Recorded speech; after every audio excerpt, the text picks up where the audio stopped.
The signs are everywhere. Rising temperatures, polluted oceans, plastic choking our streets. Pope Francis in Laudato Si called it a cry of the earth and a cry of the poor. As students, we cannot stay silent.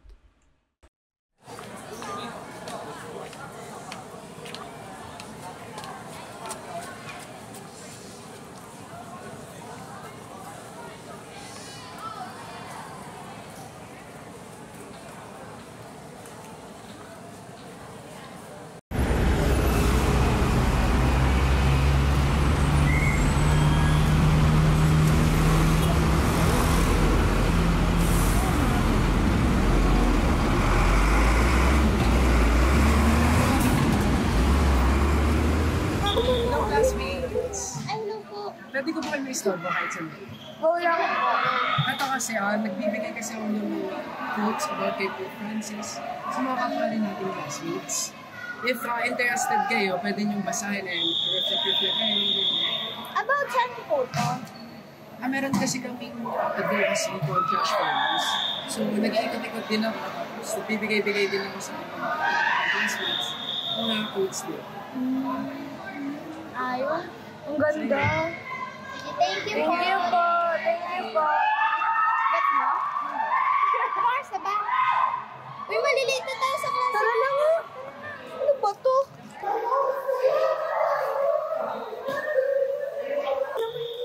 Kailangan to natin gagawin. Lagot na naman tayo kay mami. Ano ba ito? Di ko rin alam. Tapo na kaya natin. Oo, di ko rin naman naiintindihan. Kaya nga, kalat lang.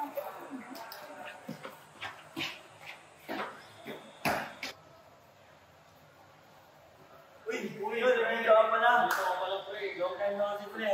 Namimigay ka rin ng papel. Oo, pre, para dun saan mo kasi. Wait. Ano to? May kagad dito, pre. May nagkalap na naman dito sa online ba to? Pre, natin to. Ito yung pinapamigay natin. Okay, so yung nagkakapal ng nila. Kasi sa paano magaling nila? Ay, siya yun. Classmate. Classmate. Grabe talaga mga tao ngayon, pre.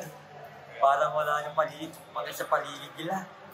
Kaya pre, basta-basta lang nagtatapon, no? Tapos advocacy pa natin sa greater cause. Kaya nga eh. Paano sa ikabubuti naman ito ng lahat? Kaya nga. Pre, parang kilala ko yung isa doon, dito ka sa lagi. Pwe? Oo, parang kaklase ata natin yun sa BSI. Ang klase mo natin doon? Tara nga kausapin natin namin. Puntahan natin, pre. Tara. Tara.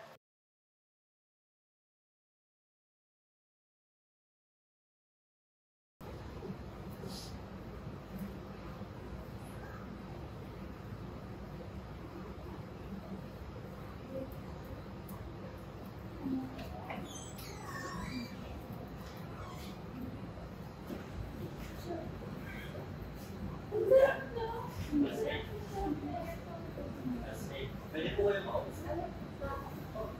Kasi kanina classmate, nakita natin kayo yung tapon ng basura kung saan saan. Ang ating nasahan ng basurahan, tinapon yung basura kung saan dapat. Tapos tinapon yung mga basura is mga pinapangkili natin. Tapos saan nakasulat dito, paano makakapagkiyap pagkatapon ng basura sa tapon ng basura. Para rin po sa mga natin classmate, ito, pakiwasan at pakiunawaan ng may hindi. Sorry, classmate. Kasi nagmamadali kami doon. Nagmamadali kasi kami nga dito nag-off.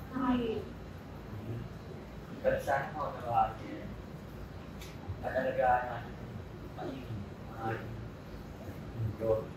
Sige. Sorry, classmate. Sana kayo itulong tayo dyan.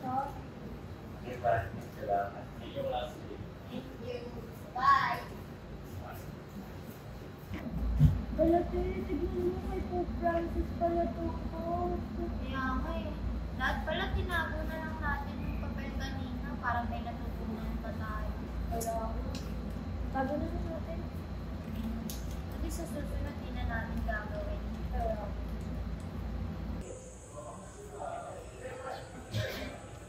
uy! May basura! Saan-saan na lang ibang hapon?